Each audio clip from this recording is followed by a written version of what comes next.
আসসালামু আলাইকুম। আমরা আলোচনা করছি মিজানুর রহমান আজহারি হুজুরের এক নজরে কোরআন গ্রন্থটির ধারাবাহিক পর্ব 33 এবং সূরা ইউনূসের চতুর্থ পর্ব।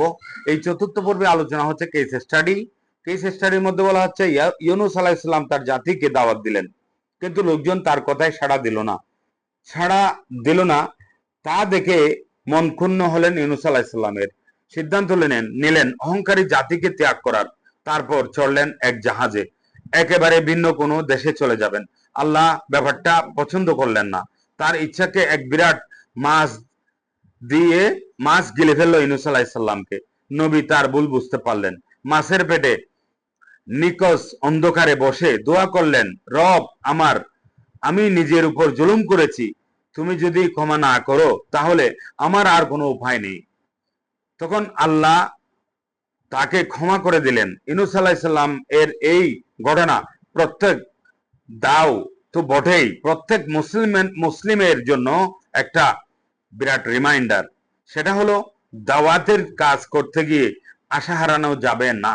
শুরুতে মানতে না চাইলেও বারবার বুঝাতে থাকলে মানুষের এই সময়ের সঠিক পথ চিনতে পারবে। এখন আমরা আলোচনা করব রিফ্লেকশন বা তাদাব্বুর। রিফ্লেকশনের মধ্যে আলোচনা হয়েছে ইউনূস আলাইহিস সালামের জাতির নাম ছিল নিনাওয়া।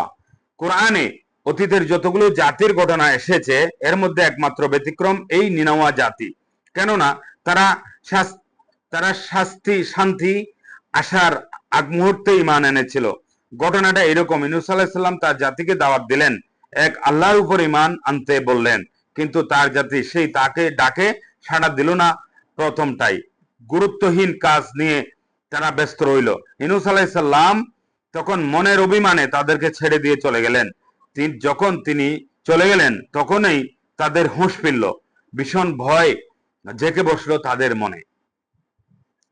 তারা বুঝতে পারলো আল্লাহর শাস্তি আসতে আর বাকি নেই। সমাজের উপর মহল থেকে নিচু মহল সবাই একসাথে জড়ো হয়ে জাতিগতভাবে তওবা করার সিদ্ধান্ত নিল।